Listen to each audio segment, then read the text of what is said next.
Okay, so you're not gonna believe what I did. But honestly, he had it coming. So he forgot my birthday. Again, no card, no flowers, nothing. I even baked my own cake and wrapped a gift for myself, hoping maybe, just maybe, he'd notice. Spoiler, he didn't. He came home, barely said 2 words, and locked himself in his office like always. By 9 p.m., I was done. I knocked on his door and he just goes, "Yeah?" Without even looking up. So I walked in with this box I wrapped earlier and said, "Happy birthday" to me. Set it right in front of him. He looked at it, sighed, and said something about being busy. And I just told him, "Open it." I even smiled. That definitely threw him off.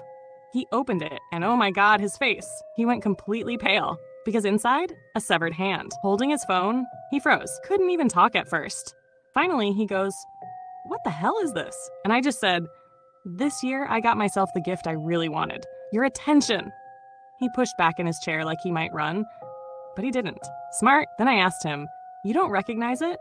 This hand seemed to be holding all your affection lately, so I thought I'd free you from the distraction. His eyes darted to the door, and he stammered, "This is a joke, right?" I just stepped closer and said, "Oh, it's real. But don't worry, I made sure he wouldn't miss it." And he was shaking at this point. He? I smiled and said, "The work buddy you've been texting at all hours? Or was it fantasy football 123? Doesn't matter. I had plenty of time to go through your messages while I prepped your gift." He just sat there, shaking. And I told him, "Shh, don't spoil the surprise. You should be thanking me. It's the most thoughtful gift I've ever given you. Something to remind you of what you have at home." And then I walked out and told him there was cake in the kitchen.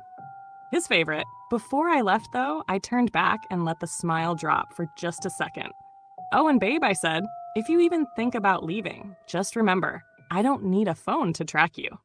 I have your handprints, your passwords, your scent." Then I smiled again and said, "I'll always know exactly where you are." And that's how I finally got his full attention.